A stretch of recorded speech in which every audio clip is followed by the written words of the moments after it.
The people who look rich often stay broke, while the people everyone calls cheap quietly become wealthy. We live in a world where we are constantly told that success should be visible. If you don't have the latest phone, the designer shoes, or the luxury car, society assumes you aren't winning. But what if I told you that looking successful is the very thing preventing you from actually being successful? Wealth isn't built by earning more, it's built by behavior. Most people are caught in a cycle of earning to spend, essentially trading their freedom for a temporary image of status. Today, I'm going to show you why the habits people mock actually predict who becomes a millionaire. I'll show you why being the cheap friend might be the most strategic move you ever make.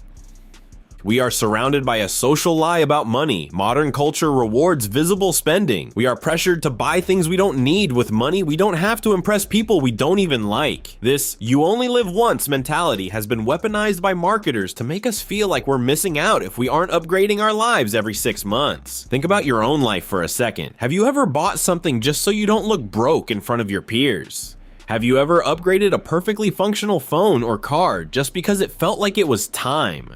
This is spending as identity. We use our purchases to tell a story of who we are, but that story often has a tragic ending, a life of financial stress. The crazy part is that while the middle class is busy trying to look rich, the truly wealthy are often doing the exact opposite. They understand that every dollar spent on a status symbol is a dollar that can't be put to work. To understand how to reach financial freedom, we have to look at the psychology of cheap versus poor. There are 3 distinct identities people take on with their money. First, there is the broke spender. This person spends to feel rich. They use credit cards for luxury dinners and car loans for vehicles they can't afford. Their outcome is constant stress. Then there is the frugal thinker. This person spends intentionally. They don't care about brands, they care about utility. Their outcome is the gradual building of freedom. Finally, there is the wealth builder. This person protects their money aggressively. They treat every dollar like a seed that could grow into a tree. The key idea here is that being cheap is not about being afraid to spend. Cheapness, in the context of wealth, means being allergic to waste. Millionaires aren't cheap everywhere. They are selectively cheap. They might drive a 10-year-old Toyota, but spend thousands on a specialized business course or a health coach. They ignore the trivial to invest in the vital. Let's look at the math that nobody notices, because this is where the real value bomb lies. Small daily spending leaks are the silent killers of building wealth. We often focus on the big wins, like a salary raise or a lucky stock pick, but wealth is made in tiny, repeated decisions.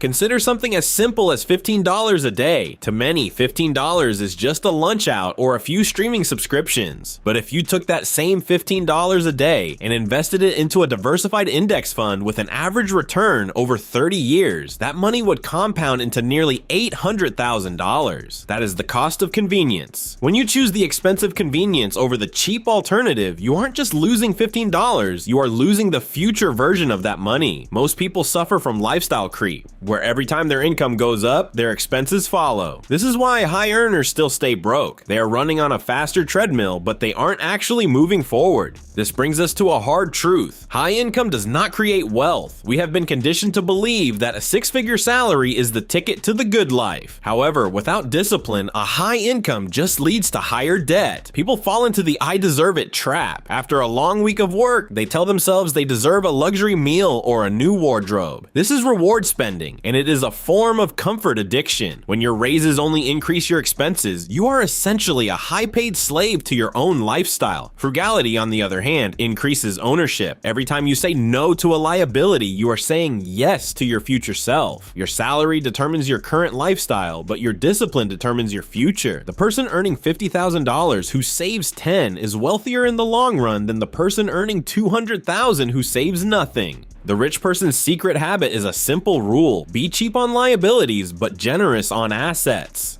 This is the core mechanism of smart money habits. They are aggressively cheap on depreciating items, things that lose value the moment you buy them. This includes fast fashion, the newest tech gadgets, and luxury cars. They are cheap on status purchases and convenience spending, like food delivery fees or premium upgrades that offer no real ROI.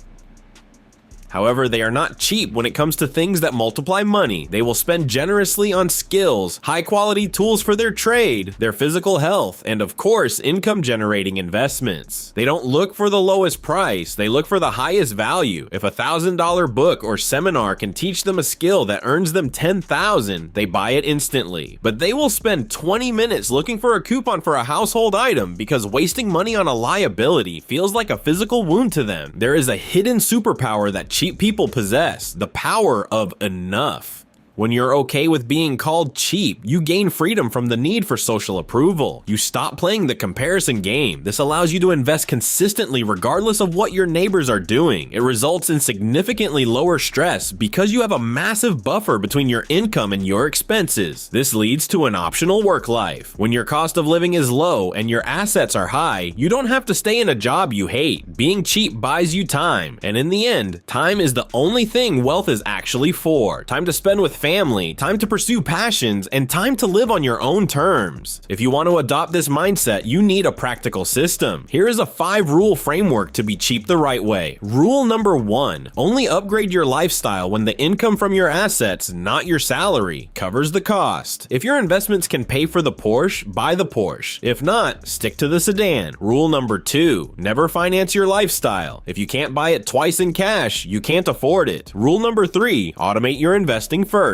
Move money to your brokerage account the second you get paid, so you are forced to live on what is left. Rule number 4, delay all non-essential purchases for at least 48 hours. This kills the dopamine-driven impulse buy. Rule number 5, optimize your recurring expenses first. 1 hour spent negotiating your insurance or canceling unused subscriptions saves you money every single month without any extra effort. If you only follow rule number 3, your life will change forever.